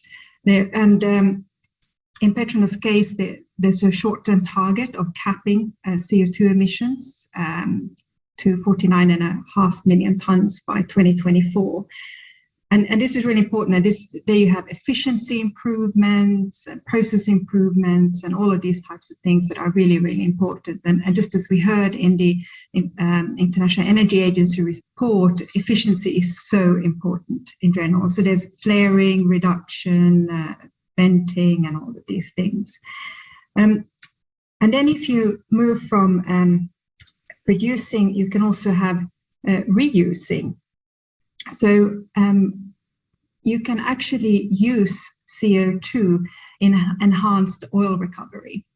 And you were mentioning there, Selina, Saudis and Saudi Aramco that have been very, very much supportive of this, and they're using it a lot and investing and investigating into it. There's actually a company in the US called Occidental that actually changed their whole business model. They are completely now in this EOR, enhanced oil recovery, carbon capture and storage business rather than producing oil. So they kind of were so into it, so they kind of changed they're now like a carbon management company. Otherwise, then you talk about recycling when you talk about circular economy. And here what's quite interesting is that you can actually, I think there's a lot of interesting things going on right now to see how can you recycle CO2. And here I would like to draw attention to one company that Petronas Venture has invested in called Solidia, which is basically using CO2 as part of cement production. And you can really, if you Google CO2 utilization, the sky's the limit. This type of innovation is everywhere now. So for instance, paints you can put on the wall that would absorb carbon from the atmosphere and so on. But of course, we need to go in the right order here, because first of all, we must reduce greenhouse gas emissions, reuse and recycle in the end.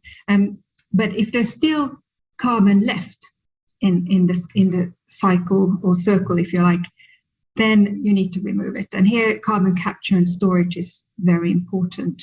And this is also something that Petronas is now investigating and is planning to introduce the Kasawari Phase 2 project here in Malaysia. And if I may just add a little bit around, I think the first question, Selena, you were asking is like, should we be focusing on circular carbon at the detriment of climate action? And then we heard also about business opportunities in this space. There's some really interesting developments in the North Sea right now, where, and I've been personally quite involved in this, where we're looking at the whole value chain of carbon from oil and gas production, and then to see which of those parts of the value chains actually can be commercialized. In which parts of those value chains do you need government incentives, for instance, tax incentives or other things, and where do you might need some academia and all these kinds of things. So hugely interesting, and it depends a little bit on the jurisdictions, but I would say we started this maybe 5 to 7 years ago, and now these are pretty close to market conditions as we can be. So there's a project called Northern Lights, which is led from Norway, where basically you will capture industrial CO2 emissions, chill them, transport them by ship to a processing facility off the Norwegian coast, and then re-inject it into reservoirs under the North Sea. And what's really interesting here is that you basically capture CO2 from steel production in France and Belgium and so on. And in the UK, there's a number of these types of projects now. And we heard from Arina about hydrogen value chains that actually, and there's one project that I have been involved in personally, which is called Zero Humber, where, and the Humberside is probably the biggest industrial cluster in Europe. And it's sort of an old industrial cluster. Some people would call it maybe the Rust Belt. And it's in north of England.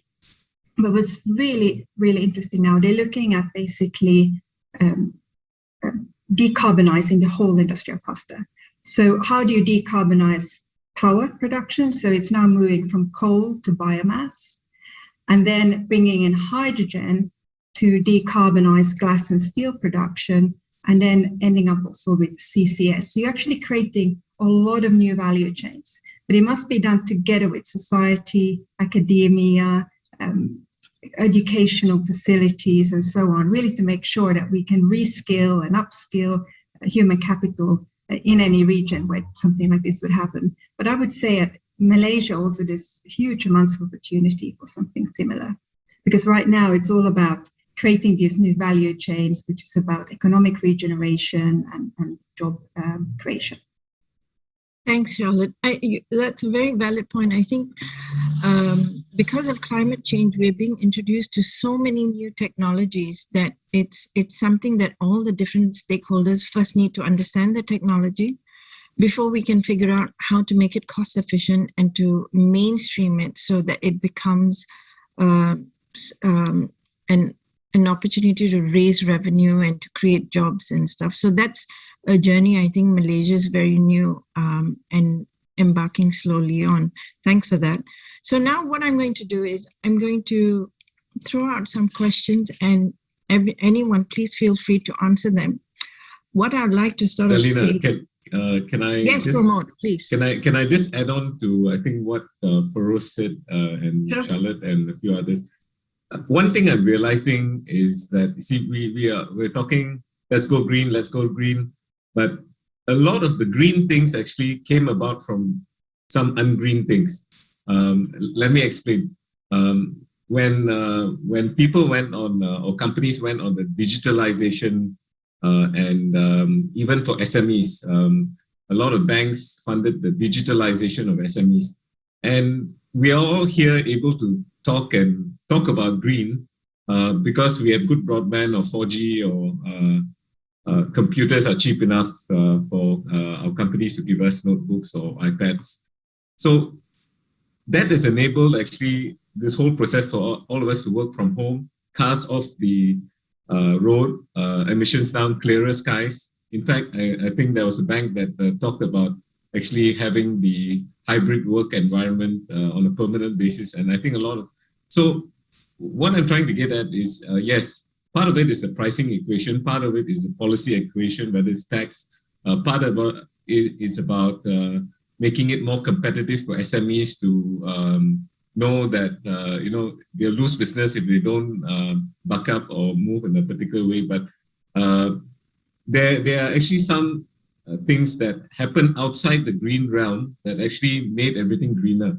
So that's where maybe we should also think a bit outside the box, and maybe there are a lot of ideas that I think what Charlotte mentioned, that you're looking at different parts of the food chain or whichever industry we are in. There may be these digital moments. I'm paraphrasing that, but maybe the big wins lie outside just looking at the green. I just thought I would contribute that thought. No, thanks, Pramod. And that's a great segue into what I wanted to ask you and Bikesh and put you both on the spot. So the general understanding or the general concept that seems to be out there is the problem is people are not getting the right type of funding. The problem is financing is not available. The minute someone comes up with a new technology, and you got to admit that green or climate change does involve new technologies. Not many players understand it. There's no secondary market. I think one of the questions that was raised is, what's the secondary market for solar panels? How do you recycle solar panels? And these are the issues that comes back to financing, right? How would the both of you answer the question that the problem is the financing sector? The financing sector is not recognizing that technologies in the green space are new and therefore it's a higher risk, but should be priced lower because it's contributing to a national agenda. Okay, maybe I'll jump in first since I'm still warmed up. Zalina and everyone, I think more times that the feedback given is that I'm not getting this loan because I'm pushing this new green technology and so on. But if you look at it from a credit perspective, or you're sitting in the shoes of a bank, it's more other factors that actually are causing them to reject or make the loan process a lot more difficult. Perhaps I don't come from an FI, I'm just talking from a logical sense. They are looking at track record. And maybe the promoter doesn't have the track record. There may be other issues related to this project. Yes, one of it could be a technology that's not proven yet. And if you actually analyze the issues, sometimes it's not because they're not into renewable energy or not into something new. It's the credit fundamentals, and usually sometimes if it's a large GLC that is doing this project, and they have the confidence, maybe it'll go through. But maybe a new promoter that is coming in with no track record. Sometimes you see people in different businesses suddenly jump into RE. And, you know, for a bank, they'll look at it and say, hey, property developer now doing solar, you know. So sometimes there may be a disjoint, but maybe in Bikesh's space, they may look at it differently because, I mean, there's this issue of how traditional credit looks at things, and maybe the fintech world or the VC world has a more open mind. So it's not all about just the new technology, it's basically credit fundamentals. Okay, so on that note, I think I found it very interesting last year or early this year. A lot of the non-traditional players suddenly became glove manufacturers given the COVID pandemic. Bikesh, what about the storyboard? Do you think the problem is they're not able to sell the story to investors? Yeah, it's the main thing is the story, right? You ask them to tell their pitch of what they're doing. I think it takes them 3 days to basically tell them what is green and the history of their setup and all. So that's one. In fact, any SME now who wants to even fundraise or go IPO, the biggest issue is the equity story. No one knows how to tell stories because they never needed to. All they needed to was then just show their kind of invoices to the banks to show credit financing, project financing. I think that's what they can get. But now they're realizing that, you know, interest rates are kind of okay. But what if I had the ability to give out equity and still raise money for my projects? I think that's something we're doing with some of the biogas guys itself, saying, why not carve out a small piece of equity if you're doing so well? For the same amount, you would go to a bank and fund the next few projects that you had. That basically takes you even further. So I think that conversation is new. No one has come to them and told them about such things. That is one of the big issues. When was the last time someone knocked on the door and saying, hey, I'm Mr. VC, this is how I could basically help you fundraise? They don't knock on their doors. So that was one. And the other thing that we're hoping, the story that the younger people all want this affinity to the products they invest in. That's why, you know, although Bursa is doing well right now, but it's not the young people jumping on like, I want to buy CTOS, I want to buy Mr. DIY. Young guys have no affinity to any of these brands listing out there. But if it's someone like what we're trying to do with the factory, the Green Factory, it's exactly called the Green Factory, then they have a following. That's why I like how when they said the circular economy, their stakeholders involves where his factory is, the single moms and the refugees living around the factory itself, how he's figured out how to get them into his manufacturing process of saying that smaller wood pieces that he's working on to become handphone holders, etc., they take it back, they do the polishing and all those particular end things that he can. He's involved them all. And that story sells to the new investors, the young generations. So we're hoping a few green projects we're trying to put on our platform on ECF is going to get the next gen investors, the younger people, and I think they have access to funds. So it's a large volume game. Thanks, Bikesh. So, Dato, what is your opinion on what the financiers are saying? Yeah, further to what Pramod and Bikesh was saying, talking from experience, actually, we started in biogas about 7-8 years ago. Initially, it was so difficult to get financing. Because whenever you go, I mean, I was a banker before, so I also understand their side. They need to see the risk factor. So the first thing they will ask, they see the viability of the project, the cash flow. And for them, at the end of the day, they need to be comfortable with all these, the technology that you are utilizing. Because at that time, about 7-8 years ago, biogas was something new. FIT was also at the infancy stage. But now, if you're talking about biogas, a lot of the technology are already localized. And secondly, what we had issue before getting financing previously was when you go to the bank, the financial institutions, they will ask you, who are your off-takers? Who are your suppliers? So, for example, let's say they are not comfortable. You don't have a continuous supply, or let's say you don't have a continuous off-takers. So, I mean, for them, it's a bit difficult for them to give the fundings. But in our case, because in Malaysia, biogas is always driven mainly by the FIT scheme by the government. So we have the PPA available. So it gives the credibility to our projects. Let's say you perform, the bankers, after you have commissioned maybe 2-3 plants, you are operating after a few years, then you have set the precedence. So for example, in our case, Zalina, what I realized, the first few projects before we started commissioning was very difficult to get the financing. We needed the government support at that time. We need, for example, the government, I mean, talking through experience, we received a grant from Teraju, MGTC gave the MIDA, gave the tax incentives, we MGTC have the GTFS scheme, all that.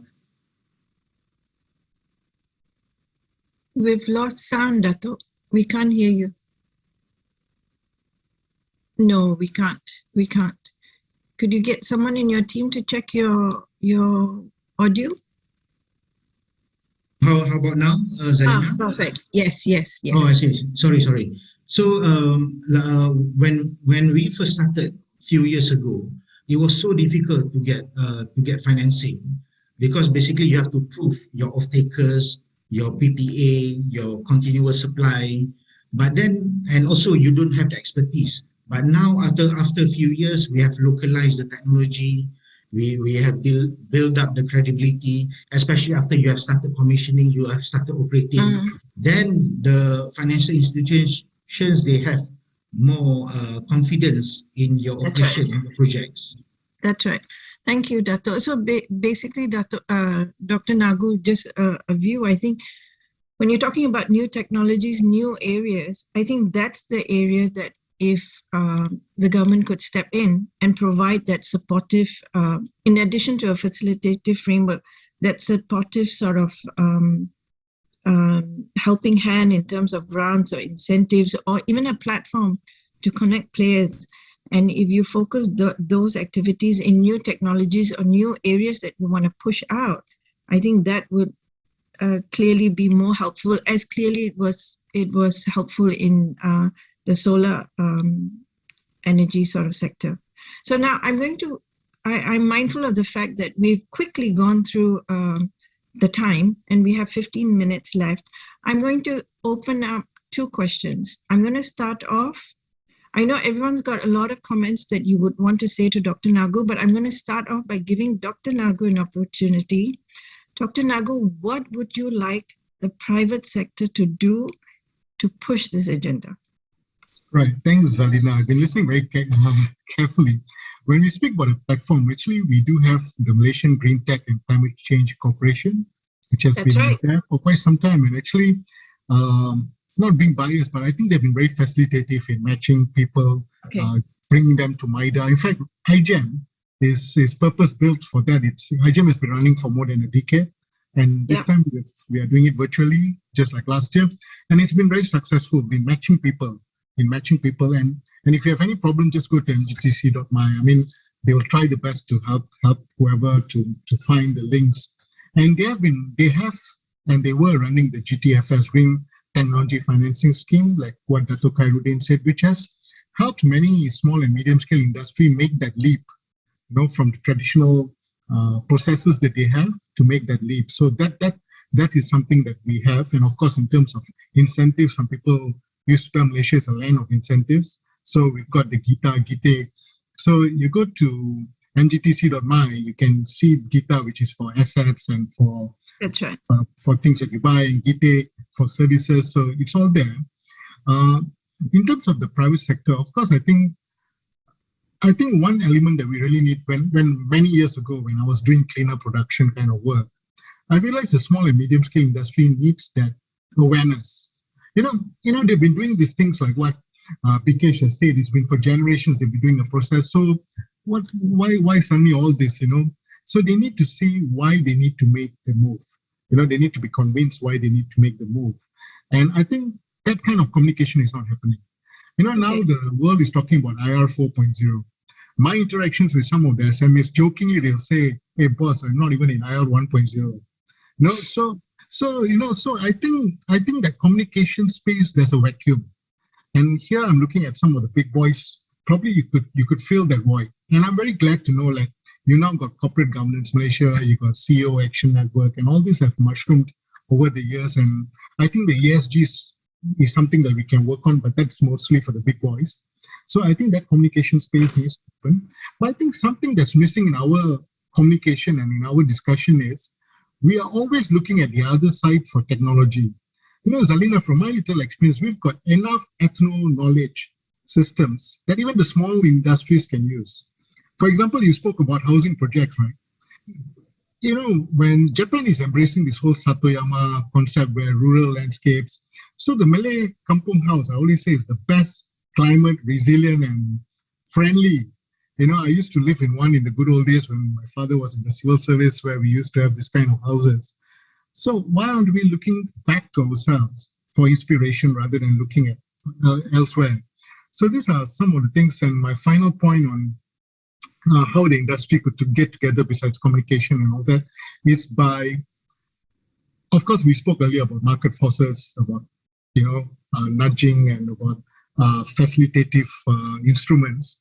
But I think if people like, you know, we've got Maria now for the plastics, but and I think Ken and CGM and all this can bring these discussions to the board and to make these conscious changes. Just before I leave, there's a study recently published. If we do not do any action on climate change, if we just don't do any action, there'll be impact on the global GDP as much as 18%. And some countries like China will be about 24% of their GDP. But if we take action and try to meet the Paris targets of 2%, the impact on GDP is just 4% because, as you correctly said, taking action on climate change mushrooms all other kinds of economy. You know, so that's right. Right. And in our circular economic landscape in Malaysia, we did a study with World Bank. 81% of our material value of plastics, for example, is lost. 81%. And if this could be captured, it will bring in about US 1 to 1.1 billion back to the economy. So there are a lot of things here that we really need to work together. But I do agree that we need to create a whole ecosystem. For example, in plastics, right up from regulatory to the whole value chain. So I think that's the little sharing I will share now, and I'll pass it back to you. Thank you. Thank you, thank you very much, Dr. Nagu. And on that last point, I think that is, if you scroll through the questions that have come in from the audience, I think that's a very resounding point that everyone is trying to put across, that it's the whole ecosystem. So we come up with national strategies, national commitments to the Paris Agreement. Let's go 30% or 40% reduce carbon emissions relative to GDP. And then we come down to incentives, right? But what about the middle bit? What about the ecosystem for effective landfills, for effective waste management, for effective, you know, I struggle with the issue that I focus on separating my garbage continuously with tremendous effort. But when the garbage collector comes, it goes all in the same truck and it bothers me, right? So on that front, I hope you don't mind. I'm going to put you on the spot, Dr. Nagu, because you are the only policy maker here today and everyone else is from the private sector. Can I call out Davis, Aaron, Faroz, Wendy, Charlotte? This is your opportunity to tell the government what you would desire today. If you could succinctly, please, because I only have 8 minutes between the four of you, if you could succinctly tell us what is your wish list for Dr. Nagu today? Maybe I'll go first. Yes, I think I repeat my same message just now. I just hope that, you know, now we have cheaper, cleaner, and clean energy. So we just need to have the policy to liberalize the energy and let the community, the industrial, the people in Malaysia to enjoy cleaner and cheaper renewable energy. And I'm sure that we can slowly make that happen. Of course, it's not one shot make it happen. That we need policymakers to show us that's the way that how policymakers want to do it. Thanks, Davis. Aaron? Yeah, so I mean, it all comes back to legislation or policies, just like everyone is saying. It doesn't have to be something that penalizes like a tax, or it doesn't have to be something, like that. So something like in New York, what they're doing now is Local Law 95. It's just a simple, like how we have the hygiene ratings in our restaurants that says your restaurant's at A, B, or C standard.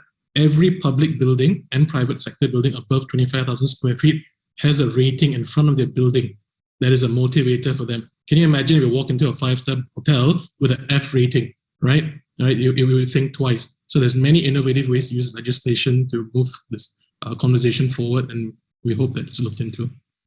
Thanks, Aaron. Faraz? Right, well, for us, I think you can also add in ESG credentialing as part of tapping government grants or incentive. I think that also spur the participation. And we must have a clear demarcation of the expectation of big corporates who are members of CAN and CGM and the SMEs who make up a bulk. I don't think it's not fair to brush everybody with the same stroke. Especially for SMEs, they need to be told how they can plug in so that clearly they can contribute as well. Point. Charlotte? I would say to be inspired by those countries and regulators who are really leaning into this agenda, because it's the signals that you're sending through policy that will really spur innovation. And that is so important. Thanks, Charlotte. Wendy? Yeah. No, I just want to chip in a little bit about how some large multinationals are really supporting these initiatives, right? I think they and maybe we can think about how to emulate this together. So they provide certain kind of like preferential status or preference of supply to this sort of suppliers. They give certain sort of rebates, preferential pricing. I've also seen a lot of them actually providing some sort of capital relief in terms of upgrading technological plants and machinery. So it's basically redirecting capital towards greener assets. And of course, I think the most important one is around the education and awareness, because the lack of data and the lack of knowledge of a lot of our suppliers today, or SMEs in Malaysia, would really affect the situation, and they really need some effective sort of energy efficiency strategy training around there. So I just wanted to speak a little bit about what I've seen, and then we can talk about how to do that together. I fully agree. It's everyone on the ecosystem actually plays a part. So yeah, that's where we are. Thanks, Wendy. I think that's a very fair point. If all of you are online shoppers like myself, like Shopee and Lazada, they give discounts if you're double vaxxed. So, so if you got an ESG sort of credentials, let's give you a discount as well. Okay, we have 5 minutes left. What I'd like everyone to do is succinctly, in 30 seconds or less, what would be your last comment to this roundtable and your audience in terms of what you wanted to achieve from this roundtable and what you would like to see going forward? And I'm going to start from the top with Faroz. I think we need to find the sweet spot between a business function, which is to make money. There's nothing wrong with that, right? And raise sustainability ambition. And that sweet spot is actually the business purpose. And I think businesses need to start to ask themselves, what is the purpose? And that will drive the culture. Okay, we're going to rely on UN Global Compact to push that agenda to identify that sweet spot. Okay? Yes, definitely. Promote. Okay, I've got 3 points. 30 seconds, promote. Pricing, policy, and priority. We have to get all this done.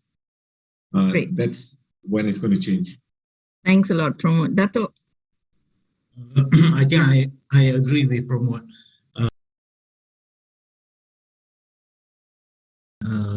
Support by the government, and thirdly, you can say free market, but it goes back to pricing. So okay. That is how to move forward in this ESG. Thank you, Dato. Aaron? Yeah. For me, it's just that people need to realize there's no quick fix to solve or to address sustainability. It's an ongoing journey with solutions like RE&E combined deliver that. Thank you very much, Aaron. Wendy? Yeah, so I mean, further to earlier comments, I have to say that for the FI community, I think we will continue to be consistent, continue to apply rigor to how we manage risk, right? But the good thing is that we are actually looking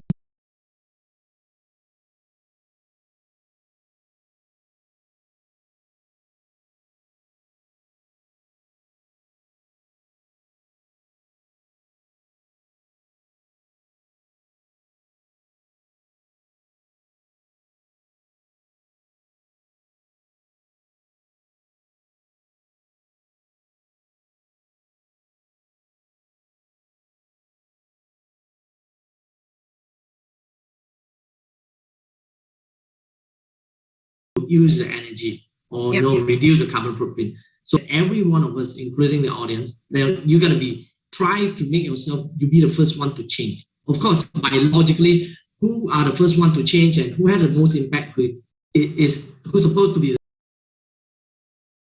Many different questions than we usually do. Yep, it's the three bottom line issue. Yes, thank you very much.